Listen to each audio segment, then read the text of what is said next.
Welcome to Sweet Life Beat Life. We hope this video helps. In this video, I will explain how to check oxygen saturation on your Apple Watch. First, confirm your Apple Watch model supports blood oxygen monitoring. Make sure the blood oxygen app is installed and enabled on both your watch and your paired iPhone. You will need to complete the initial setup process, which guides you through enabling notifications and background measurements within the Health app on your iPhone. This ensures your watch is ready to begin taking readings accurately and efficiently. To take an accurate measurement, first, ensure your Apple Watch is worn snugly on your wrist.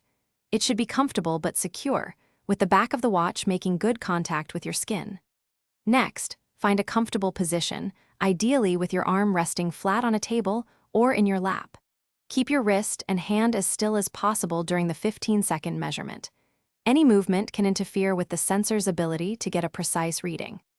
Once your measurement is complete, your Apple Watch will display your blood oxygen saturation percentage.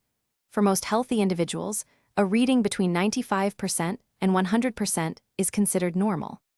Keep in mind that factors such as high altitude, intense physical activity, or even your breathing patterns can temporarily affect these readings. All your measurements are automatically stored and charted in the Health app on your iPhone for long-term tracking. To maximize accuracy, try taking your measurements at consistent times each day, perhaps when you are calm and fully at rest. It is also important to avoid positioning the watch sensor directly over any tattoos on your wrist, as they can sometimes obstruct the light signals. Always remember that the Apple Watch is not a medical device and should not be used for diagnosis or treatment of any medical condition. Consult a doctor for any health concerns. Thanks for watching. Consider subscribing if we helped you.